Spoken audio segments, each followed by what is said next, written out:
Lorsqu'un enfant est gravement atteint dans sa santé, les parents doivent souvent adapter, interrompre ou réduire leur activité professionnelle afin d'être présents à ses côtés. L'APC vise à compenser partiellement la perte de revenus liée à cette interruption ou réduction temporaire de l'activité lucrative. L'APC s'adresse aux parents qui exercent une activité lucrative, qu'elle soit salariée ou indépendante, touchent des indemnités journalières ou, à certaines conditions, sont en incapacité d'emploi depuis longtemps tout en conservant un contrat de travail valable. Les beaux-parents ou les parents nourriciers peuvent, selon le cas, y prétendre également.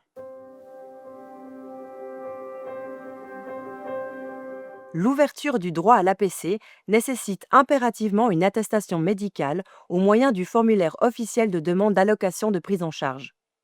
Le médecin ne se contente pas de poser un diagnostic. Il doit confirmer que les conditions cumulatives légales sont remplies.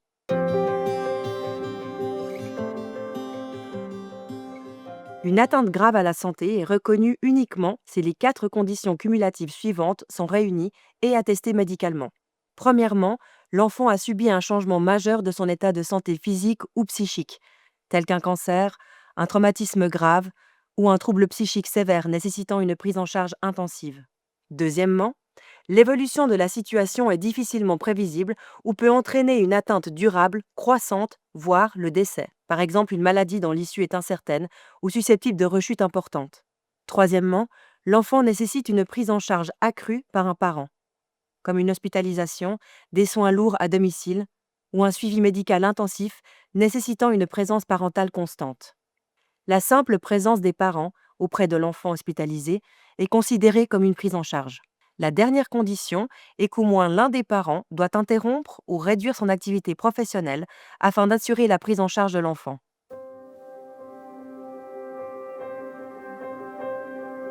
Un handicap ou une infirmité congénitale stable sans aggravation ne donnerait malheureusement pas le droit à une APC. On pense aussi à des affections courantes avec une évolution favorable, telles qu'une fracture simple ou un diabète stabilisé, tout comme une pneumonie avec une évolution favorable. En résumé, lorsque l'évolution est positive et prévisible, la situation est maîtrisable et n'ouvre donc pas le droit à une APC.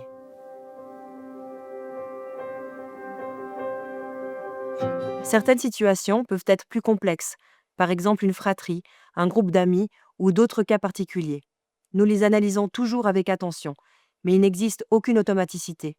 Chaque enfant est évalué séparément et doit lui-même être gravement atteint dans sa santé.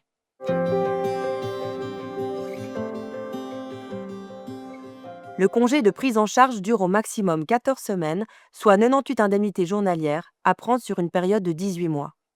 Les parents peuvent se partager librement ces jours, les prendre en continu ou de manière fractionnée. Pendant ce congé, une allocation équivalente à 80% du salaire est versée avec un plafond de 220 francs par jour. Le montant est calculé séparément pour chaque parent. Enfin, le salarié est protégé contre le licenciement pendant 6 mois et ce congé n'a aucun effet sur le droit aux vacances.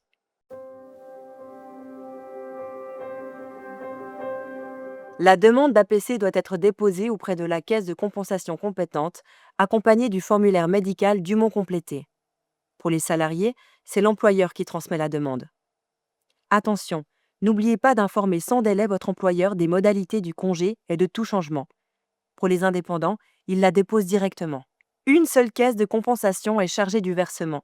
Lorsque les 2 parents se partagent le congé, c'est la caisse du parent qui reçoit la première indemnité journalière qui est compétente.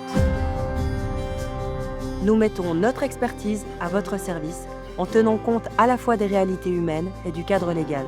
Nous vous accompagnons volontiers dans vos démarches afin de vous permettre d'être présent pour votre enfant lorsqu'il en a le plus besoin. À vos côtés, tout simplement.